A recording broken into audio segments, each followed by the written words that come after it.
Hi there, this is Ian Martin from the Ski Podcast reporting from Zermatt in Switzerland. I'm currently standing at the Matterhorn Glacier Paradise over 3,800 metres altitude, and it's the 2nd of September, and although normally the glacier, which you might be able to see behind me, would be open for skiing because Zermatt is normally open 365 days a year for skiing, it was closed earlier this summer due to poor conditions on the glacier. Now, this is partly to do with the fact that there wasn't as much snowfall last season as normal, and partly to do with the exceptionally warm temperatures we've had this summer.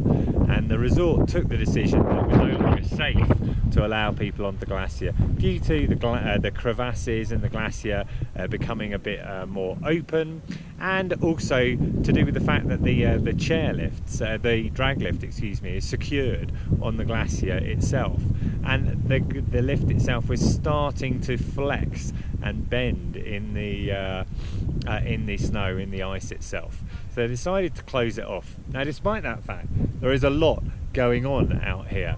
You may be able to see behind me, there are actually quite a few skiers on the glacier, which I was surprised to see. As I came through the station, the Matterhorn Glacier Paradise station at the top there, I saw lots of skis, and I didn't realise, but evidently it is open for racers to practice. If you look closely on the glacier, you can see gates and you can see skiers going down them, and they're being taken back up by skidoo. So these will be race teams who are getting in extra practice. And there's, apart from the fact that people will need to get practice this summer in the Northern Hemisphere, and there is only one glacier currently open in Europe, which is Hintertux, although racers can go skiing in Saas-Fee as well. In less than 2 months' time, Zermatt and Cervinia together will be hosting a new downhill race called Speed Opening, and this will be, the first weekend will be on the 29th and 30th of October, and that will be 2 men's downhill races, and then the following weekend, 5th and 6th of November, there will be 2 women's downhill races. And these races are going to be the first cross-border World Cup races ever, and they're going to go from the top of the Climb Matterhorn ski area over here. You might be able to see behind me at the top of this drag lift, which will be running, there's a peak up there. That's where the downhill race is going to go, and it's going to go across. You can see actually there's a number of people gathered at the top of it. It wouldn't surprise me if they're actually practicing their downhill racing now. So they're going to go through there, and you can actually see a pisted area that cuts down through the middle of the glacier. Some orange netting which is marking it. It's going to cut across, go across the bottom where there's some skidoos currently running, going to continue on where there's a piste basher coming up, all the way over to Testa Grigia. And Testa Grigia is the border between Switzerland and Italy. There's an excellent mountain restaurant over there which I can recommend.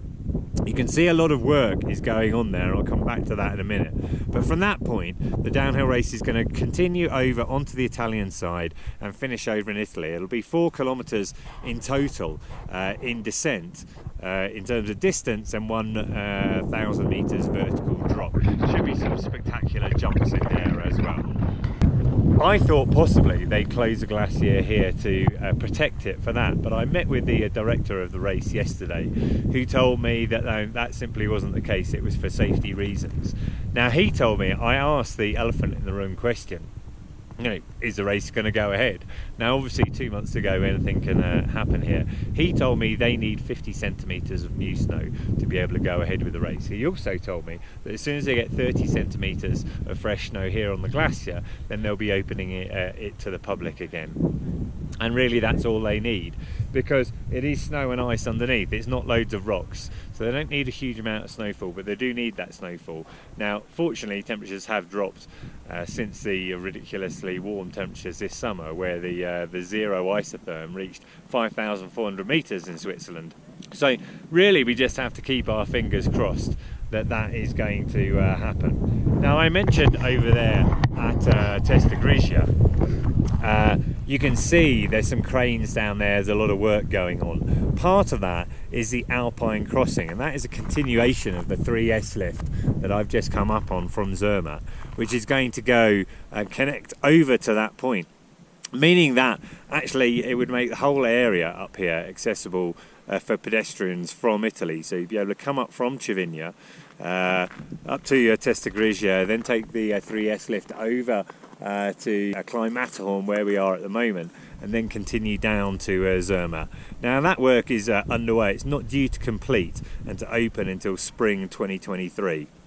So there's a lot going on here, and in fact behind me over in this direction you can see Breithorn, which is one of the most accessible 4,000 metre peaks in Switzerland. If you look closely, you'll be able to see plenty of people making their way up there. It's a real popular, I wouldn't say hike, it is mountaineering, you know, not something to try on your own, I wouldn't suggest. Unless you're a very experienced mountaineer. In winter you can go ski touring. I've ski toured up there before with Ed Mannix from Matterhorn Chalets was guiding me. I wouldn't have tried that on my own. But there's lots of 4,000 metre peaks. In the background over there you can see Castor and Pollux. There's also Liscam, and there's heli skiing around here as well. But so there's a lot going on up here. You probably won't be able to pick that out there, but I definitely saw someone skiing down the downhill piece there. And you know, if you look onto the glacier, you can see there are a number of people who are skiing and getting some practice in. They will be getting a skidoo back up. It's about 0 degrees here at the moment. There's no precipitation. You can't see the Matterhorn because it's hidden over there behind cloud, but I don't know that that's a clue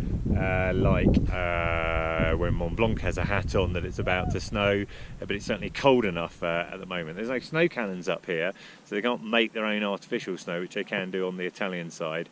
But you know, let's just keep our fingers crossed, hope for a continuation of the low temperatures and for some precipitation to come in, and we can all look forward to skiing this winter, but watching the downhill races here in Zermatt in the autumn. So this is Ian Martin from the Ski Podcast, signing off.